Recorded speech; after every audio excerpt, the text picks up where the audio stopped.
Como vai? É muito difícil amar os seus inimigos e orar por aqueles que os perseguem. É difícil, mas é possível.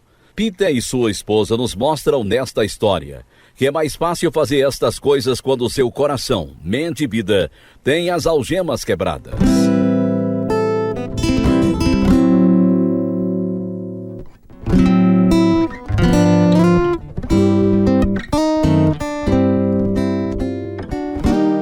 Este é o programa Algemas Quebradas, o rádio-teatro que já foi transmitido há muito tempo com histórias verídicas de pessoas de verdade, dramatizadas e produzidas em Chicago pela missão Pacific Garden.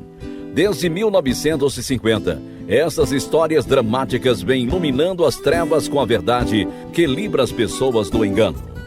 Agora transmitido ao redor do mundo, este programa começou com testemunhos de pessoas convertidas na missão Pacific Garden, que contavam como Deus havia mudado suas vidas. Hoje, pessoas que vivem na rua chegam à missão e recebem comida, roupa, abrigo e cuidados médicos. Tudo de graça, graças a amigos e ouvintes fiéis que sustentam esse ministério. Os próprios pastores e conselheiros que estendem a mão aos sem-teto na missão têm uma história para lhes contar. A velha história de amor maravilhoso de Deus que muda vidas, como a do homem da nossa história de hoje. Este é o programa 2644 deste seriado de Algemas Quebradas, o programa que o faz olhar para si mesmo e pensar. Mamãe! Misha, respeite a sua irmã. Eles estão dizendo que nós a sacrificamos a Deus. Isso é mentira. Não acredite no que dizem. Mas até meus colegas na escola me acusam. Escute-me, Misha. Sua irmã morreu porque os rins dela pararam de funcionar. Os médicos, durante todo esse tempo, deram um diagnóstico errado sobre a condição dela. Ela podia estar viva? Talvez, se eles tivessem visto logo qual era o problema dela. Como eles podem dizer que a matamos? É a propaganda comunista, Misha. É só isso. Agora vá se aprontar para o enterro. Como vamos conseguir passar com ela por entre essa multidão? Deus vai nos ajudar. Ele sempre nos ajudou. A semana passada, ouvimos como Peter Romashik era da União Soviética e fora criado debaixo do comunismo. Por pregar o evangelho, foi exilado para a Sibéria e depois para a prisão. A esposa Luba e os filhos também foram perseguidos. Acusações falsas e violência por parte da polícia secreta. Hoje temos a conclusão desta história emocionante que descreve como Deus os livrou. Vamos ouvir agora esta história verdadeira em Algemas Quebradas. Quando nossa filha de 16 anos morreu em fevereiro de 1972, quase morri também de tanta tristeza. Peter estava a milhares de quilômetros de distância na prisão Távida, cumprindo a sua terceira pena por pregar o evangelho e nem mesmo deixaram vir o enterro da filha. Apenas deixavam que eu o visse uma vez por ano, mas negaram minha visita no ano anterior. Mas, logo após o funeral, Peter me escreveu dizendo que eu podia ir visitá-lo. Por isso, fui a Távida. Oh, Luba, como orei por você. Se pelo menos tivéssemos descoberto o problema dela. Contudo, aceito a vontade de Deus. Eu sei que o meu Redentor vive e nossa filha está com ele. É mesmo. Ela amava muito o Senhor Jesus. Deve ter sido terrível para você aguentar as acusações. Para qualquer lugar que fosse, à mercearia, ao trabalho, as pessoas apontavam para mim e diziam: aquela mulher sacrificou a própria filha. Mas este é o tipo de mentiras que se ouvem na rádio e na televisão. Deus é muito bom, Luba, por permitir que estejamos aqui juntos. Ele sabia que iríamos precisar um do outro, muito mais agora do que no ano passado. Luba, o que teria feito se soubesse de antemão que ia enfrentar tantas dificuldades? Que ia criar os nossos filhos sem o pai em casa e que eu estaria preso o tempo todo? Se você soubesse disso antes, teria unido sua vida à minha? Teria casado com você de qualquer jeito, Peter. Porque amo você e Deus nos ama. Todo esse sofrimento não é em vão. Meus amigos conseguiram uma Bíblia para mim escondido. Mas um outro detento viu onde eu a escondi, e certo dia ele a pegou.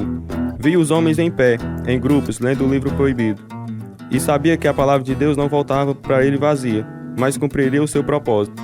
Na prisão, sempre proclamava o nome do Senhor abertamente e orava a ele abertamente também. Por mais de uma vez fui chamado ao escritório do comandante.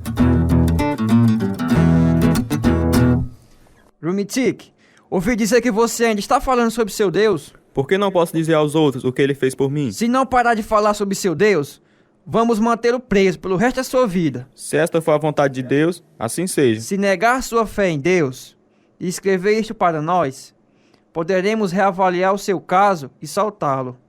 Você poderá voltá-lo para sua família.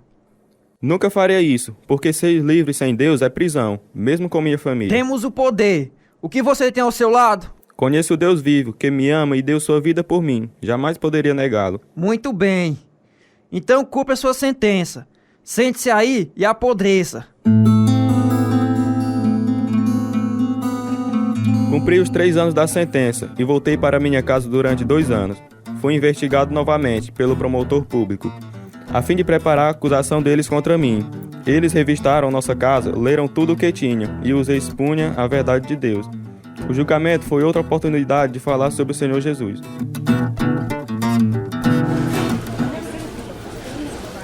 Não é verdade, Peter Rumitik, que quando a polícia revistou a sua casa, encontrou esse folheto que diz: muita oração e muito poder. Este folheto foi tirado da minha casa. Então você não nega que a sua intenção era se apossar do poder do governo. Não tenho intenção de apossar do poder. Somente Deus tem o poder e Ele ouve e responde às nossas orações. E esses itens? 5 Bíblia. 5? Isso pode significar que você pretende criar uma revolução. Somos crentes e todos nossos filhos leem a Bíblia também. Além disso, jamais faremos revoluções nenhuma, porque a palavra de Deus diz para obedecermos à lei. Ah, então você devia nem mesmo ter Bíblia em casa, porque vivemos num país ateu. A palavra de Deus é luz para o meu caminho e lâmpada para os meus pés. Nossa Constituição Soviética promete liberdade de religião. Esse calendário que encontramos diz: o Senhor está perto. Isto é algum tipo de código? É uma promessa. O Senhor está perto mesmo do seu coração, se você recebê-lo. Ele promete voltar outra vez e nos levar para onde ele está. Ninguém sabe nem o dia e nem a hora que ele vai voltar. Mais uma vez, fui considerado culpado. Minha 4ª sentença era de mais de 3 anos de prisão. Seria novamente uma disciplina severa em Tádiva, nos Urais. Mais uma vez, minha esposa ficou sozinha para cuidar dos nossos 7 filhos. Desta vez, percebi que as autoridades da prisão estavam armando para mim, levando-me a falar sobre assuntos políticos. Mas Deus me deu sabedoria de como responder, quando o oficial da KGB me interrogava repetidamente. Rumitik, o que o seu Deus e a Bíblia dizem sobre os assassinos? O sangue dos assassinados chega como um mau cheiro diante do Senhor. Ah, é exatamente isto. Tenho que investigar um assassinato em sua zona e gostaria que me ajudasse. Não quero me envolver nesses assuntos. Estou aqui porque sou servo de Deus. Deixe-me cumprir minha sentença em paz. Mas você é um homem honesto. Poderia nos ajudar a conseguir informações. Vocês já têm gente suficiente trabalhando com vocês e seu pessoal. Se nos ajudar, poderíamos diminuir sua sentença. Teria que trabalhar 1 ano só para provar, certo? Bom, Mas tenho só mais 1 ano para cumprir e ficar livre. Por isso, você não tem nada para me oferecer. Você poderia nos ajudar depois de solto? Temos interesse em seus contatos com as pessoas no exterior. Comandante, não sou um traidor para trair o povo de Deus. Isso seria um pecado terrível aos olhos de Deus. Cumpri minha sentença e voltei para casa, onde fiquei mais 2 anos. Fui preso de novo. Em 1980, minha 5ª sentença foi de 5 anos, em Chita Oblast. Os oficiais da prisão me disseram na hora que nunca mais seria solto. Repetidamente, me colocaram em celas frias demais ou lotadas, que era quase impossível se mexer. Por causa da falta de comida, quando saía dessas celas, tinha que me segurar nas paredes para não cair. Eles estavam tentando me destruir. Não! O que foi, mamãe? É uma carta do comandante da divisão do seu pai. Ele diz aqui: seu marido negou a sua fé em Deus. Ele foi solto e está numa cidade que não revelaremos o nome. Ele nunca mais voltará para sua família. Portanto, não espere mais por ele. Não pode ser. É claro que não. Vou lá descobrir o que há de errado. Seu pai deve estar com problemas. Após 9 horas de voo, seguidas por uma viagem de trem, cheguei a Chita e descobri que meu esposo estava numa situação desesperadora. Não há médicos por aqui, Luba. O dentista só vem 2 vezes por ano. Há uma enorme fila de espera. Eu nunca vou ser atendido. Você perdeu muito peso, Peter. A comida daqui é escassa e eles nos fazem trabalhar muito. Vou falar com o promotor público quando sair e ver se você não pode ser tratado melhor. Muitas igrejas mandaram cartas do exterior perguntando por você. Talvez isso ponha pressão nas autoridades. Luba, tenho uma sensação forte que o inimigo quer me eliminar. Se não receber cartas minhas, é sinal que me colocaram no isolamento. Lá não vou receber comida de jeito nenhum, mas irei ao Senhor em jejum e oração. Que a sua vontade seja feita. Ele tem o poder de me tirar do isolamento. Mas se o seu nome for glorificado com a minha morte, estou pronto para morrer. Oh, Peter. Vamos cantar um hino. À medida em que cantávamos, Peter começou a chorar, mas continuei cantando. Depois ele recomeçou enquanto eu chorava. E assim um chorava de cada vez. Terminamos o hino e nos despedimos, orando para que Deus nos ajudasse a aguentar o que viesse e continuássemos fiéis. Pelo período de 1 ano, tive um tratamento melhor, mais humano. Recebi tratamento dentário. Continuei a testemunhar e orar abertamente e os oficiais agiram. Acusaram-me de mandar uma carta escondida para minha irmã e me mandaram para solitário durante 15 dias. A cela era muito fria e escura, e por baixo das tábuas do piso havia centopeias que comiam a carne das pernas dos presos, enquanto eles dormiam. Eu não me atrevia a dormir. A temperatura era de congelar, e tudo o que tinha para me aquecer era uma jaqueta leve. Não tinha sapato, nem chapéu, nem cobertores, nem colchão para a cama de ferro. Era frio demais para ficar deitado sem tremer, incontrolavelmente. Recusei a comida, mas comecei a tomar água no 6º dia. Continuaram aumentando os meus dias de castigo, até que chegou aos 60 dias e eu não podia mais sobreviver. Um dia deitei-me no chão para descansar, mas não consegui dormir por causa do frio. De repente, senti algo arrastando-se sobre mim. O chão estava coberto de centopeias, vindo na minha direção. Horrorizado, tirei o casaco e comecei a bater nelas, até que voltaram outra vez para as tábuas do assoalho. Guarda! Guarda! Guarda! Esta ala não é saudável. Podia, por favor, me colocar noutra ou me dar algo para matar essas centopeias? Ele voltou com uma garrafa de meio litro de inseticida, que só dava para matar 1/3 das centopeias. 2 semanas se passaram, 2 semanas sem dormir, sem me alimentar e sem ter como me aquecer. Embora tivesse fraco e a ponto de desmaiar, continuava cantando e orando. Não sabia nada do que Peter estava passando, até que recebi a carta de outro prisioneiro que dizia: seu esposo está na solitária. Ele não está se alimentando de jeito nenhum e vai morrer, porque mandaram ele para lá para 60 dias. Imediatamente voei para lá com um pacote de comida e dei um jeito de passar pelo chefe do comando até o comandante da prisão.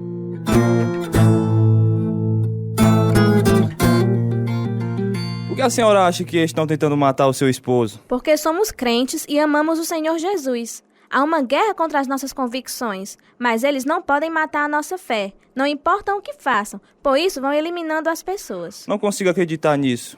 E nem posso acreditar que a senhora veio de tão longe para me contar essa história. Meu esposo está morrendo. Ele não está se alimentando. Como sabe disso? Em nosso último encontro, ele me disse: se me botarem na solitária, não vou me alimentar. Por isso, eu imploro ao Senhor, por favor, faça alguma coisa pelo meu esposo. Onde está o prisioneiro Romitik? Por que está na solitária como castigo? Você tem essa carta ilegal? Então não pode castigá-lo. Solte o Romitik imediatamente e coloque sob castigo quem o colocou na solitária. Naquele tempo, eles permitiam a visita comum. Isto é, Peter se sentava num banco e eu no outro. Entre nós havia um vidro e nos comunicávamos por um telefone. Eles não queriam deixar que eu visse o Peter, porque ele estava muito mal, mas finalmente consentiram, depois que falei com o promotor. Peter estava tão fraco que tinha que se escorar na parede e o telefone estava amarrado ao ouvido dele com ataduras. Oi, Peter. Luba, querida. Graças a Deus a gente pôde se ver de novo. Se não fosse por ele, já estaria morto. Quanto tempo você ficou na solitária, Peter? 15 dias, Luba. Não duraria mais um dia. Alguém me fez saber o perigo em que você se encontrava. Luba, ore comigo agora. Estou tão agradecida porque Deus ouviu minhas orações. Aquela noite tive uma crise de ataque cardíaco e fiquei hospitalizado 3 meses e meio. A princípio, eu não conseguia nem me alimentar e nem dormir. Meu sistema nervoso estava muito danificado. Gradativamente, porém, minhas forças e apetites voltaram.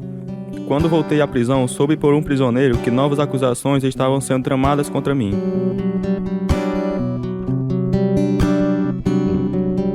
Cometi um ato horrível contra você, Peter. 1 ano atrás assinei um papel dizendo que você falava contra o sistema soviético, os tribunais, os promotores e as leis. Por que você fez isso, Evan? Eles prometeram minha liberdade, mas mentiram. Voltei ao agente da KGB e perguntei-lhe por que não tinha cumprido a promessa. Ele disse que ia julgá-lo logo, e eu seria a testemunha principal do promotor. Isso é muito sério. Se tiver que testemunhar contra você, os outros prisioneiros vão descobrir o que eu fiz. Você sabe o que eles vão fazer comigo. Estava com tanta raiva que tentei estrangular o agente. Foi preciso que nos separasse. Estou surpreso que não jogaram na solitária. Precisava do meu testemunho. Fiz uma coisa horrível, Peter. Pode me matar. Sou crente, Evo. Não vou fazer nada contra você. Mas você errou, e foi bom que confessou. Na hora do julgamento, você tem que falar a verdade. Vou dizer exatamente o que aconteceu. Vou até escrever uma carta ao promotor. Não entregue ao promotor, mas por favor, faça uma cópia para mim.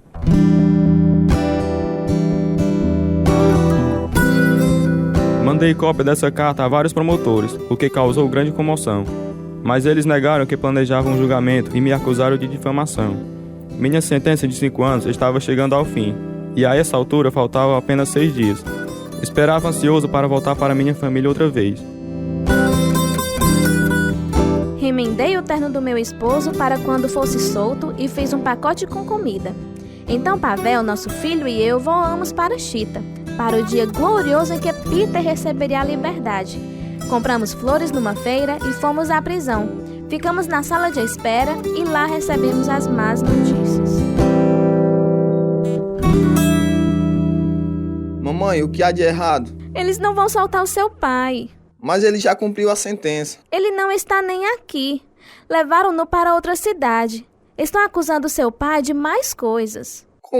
Como pode ser isto? Traição, meu filho, traição. Podemos vê-lo, mamãe? Não, ele está na solitária. Mas podemos falar com o advogado. O que o advogado disse? Ele está sendo julgado por crimes políticos. Não, papai nunca se meteu em política. Eles falsificaram as acusações. Li o documento. Dizem que ele está incitando os jovens para darem um golpe no governo soviético. Mas isso é uma mentira. Pavel, eles podem aumentar a sentença por mais 12 anos. Ó Senhor, ajuda o meu esposo, meus filhos e a mim. Dá-nos força e paciência. Seja feita a tua vontade.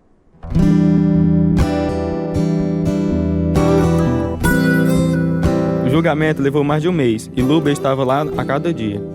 A maioria dos meus filhos trabalhavam em fábricas e não puderam ficar até o fim. Durante o intervalo, tínhamos permissão para conversarmos. Peter, oro fervorosamente para que Deus mude o coração deles. Afinal de contas, Gorbachev fala de perestroika. Eles ainda querem eliminar os crentes, Luba. Mas Deus é maior que eles. É sim. Nas minhas horas mais difíceis, lembro-me do que Isaías disse. Toda ferramenta preparada contra ti não prosperará. E toda língua que se levantar contra ti, em juízo tu as condenará. Esta é a herança do servo do Senhor, e a sua justiça que em mim procede, diz o Senhor. Amém. Luba, você sabe que estão usando a evidência recolhida em meu caso para preparar um julgamento criminoso contra você e condená-la também. É, eu sei. Homens da KGB vêm à nossa casa e me ameaçam o tempo todo. Peter, não se preocupe nem fique atribulado. Vamos sofrer pelo Senhor juntos, se for assim. E o Senhor nos dará forças, tanto a você quanto a mim. Naturalmente, fui considerado culpado de tentar derrubar o sistema soviético e sentenciado a outros 5 anos de prisão. Quando o veredicto foi dado, o ar se encheu de flores que minha esposa e outros crentes jogaram na galeria, em forma de protesto. Em outubro de 1986, fui transferido de Chita. Na prisão trânsito, tomaram minha Bíblia, sem me darem um recibo. Protestei veementemente, recusando-me a subir no trem. No dia seguinte, fui levado ao administrador assistente, um tenente-coronel. Estamos numa batalha contra essa superstição religiosa. Portanto, não vai receber sua Bíblia de volta. O senhor tem a obrigação de devolvê-la para mim. Esse livro não corresponde à realidade. Ele não tem lugar no país onde está sendo implantado o comunismo. Como oficial e profissional militar, o senhor é o mordomo do regime. É inaceitável que o senhor se porte desse modo. Vou colocá-lo na solitária. E vai ficar lá o tempo que a gente quiser.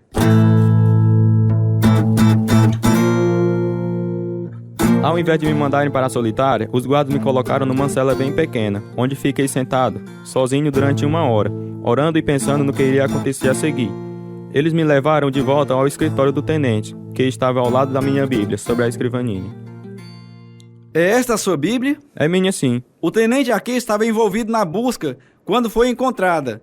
Dei a ordem para encontrá-la e devolvê-la a você. Tenente, está dispensado. Obrigado, coronel. Minha avó lia este livro. Você acredita no que ele diz?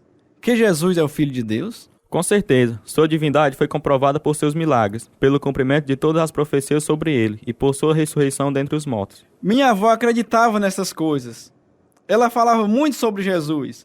Sempre me dizia que eu precisava recebê-lo como meu salvador. Ela estava certa. Mas essas crenças são uma espinha na garganta do nosso país, inaceitável para os que estão no poder. De qualquer modo, muito obrigado por devolver minha Bíblia. Que Deus em quem você confia o ajude a cumprir a sua sentença e o leve para casa, de volta para a sua família. Obrigado por me desejar o bem. Este Deus está esperando que o Senhor entregue o seu coração a ele. Esse Deus o ama e deu seu único filho para morrer pelo Senhor.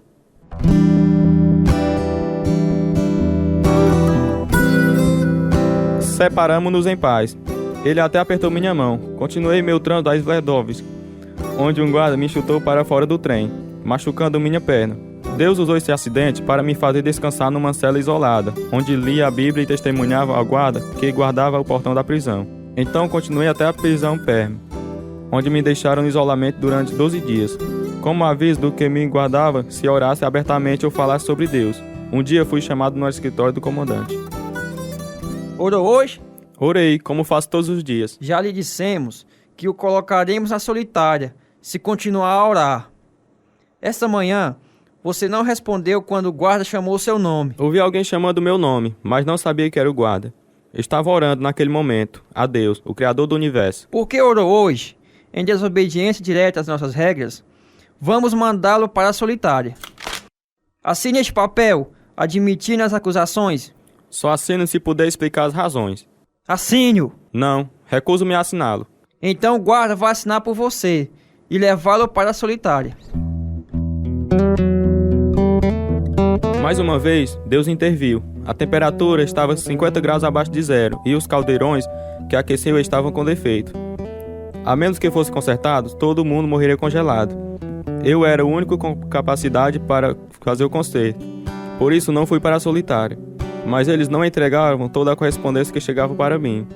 Então, no início de 1987, fui transferido de repente de novo. Era óbvio que algo estava mudando. Fui tratado melhor, interrogado muito tempo, e depois me disseram que eu estava solto, pelo decreto do presidente. Numa breve parada, durante a longa viagem de trem, de volta a Moscou, consegui mandar um telegrama para Luba. Uma multidão me esperava quando cheguei.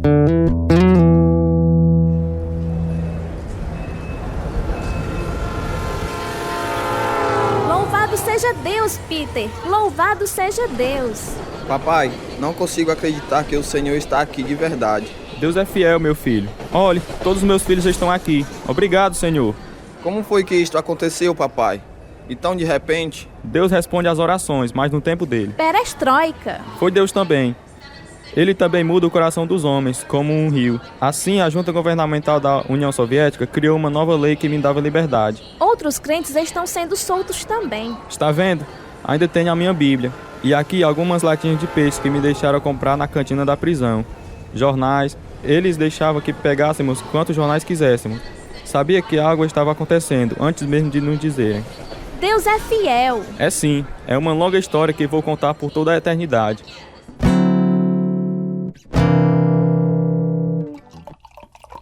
É tão bom estar em casa outra vez.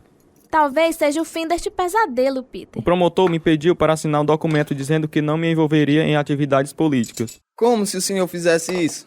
Eles o fizeram sofrer durante 18 anos. Foi mesmo, mas o sofrimento é um fogo que nos purifica, Luba. Vi a mão de Deus em tudo, sempre. Ele me mandou por esse caminho para que eu pudesse testemunhar a tanta gente. E ele o trouxe de volta para casa outra vez. Algum dia, o mundo inteiro vai saber dos gloriosos feitos do Senhor. Estou em liberdade desde aquele ano, de 1987. Deus restaurou minha saúde, quase completamente, e sou pastor da nossa igreja em Daidovsk, que está sempre lotada, com quase 400 pessoas. Temos um coral, escola bíblica dominical e bíblias. Podemos ensinar a palavra de Deus livremente agora. Nunca duvidei do meu Senhor durante todos esses anos na prisão. Eles me prepararam para a minha vida com Ele no céu.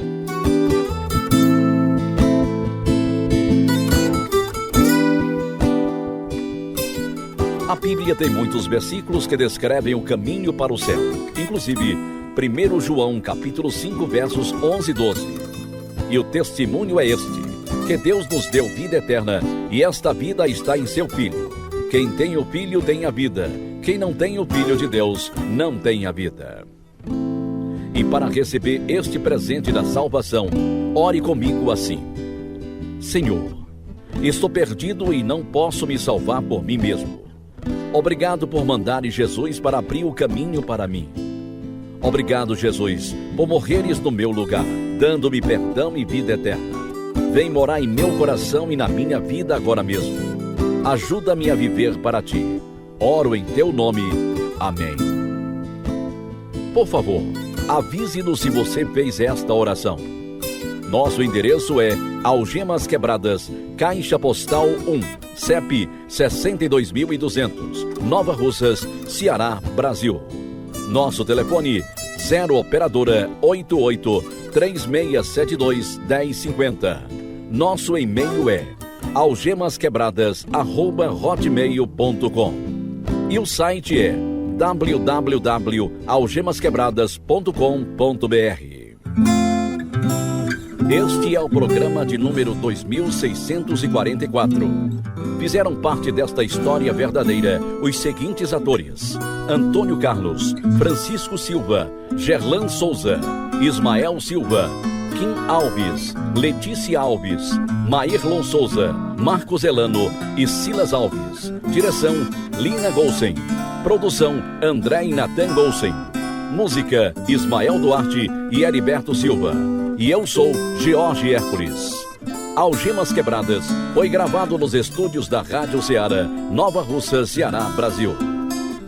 Algemas Quebradas está sendo produzido por Missão Pacific Garden para mostrar através de histórias verdadeiras que, se sua vida está vazia, pode ser enchido até derramar.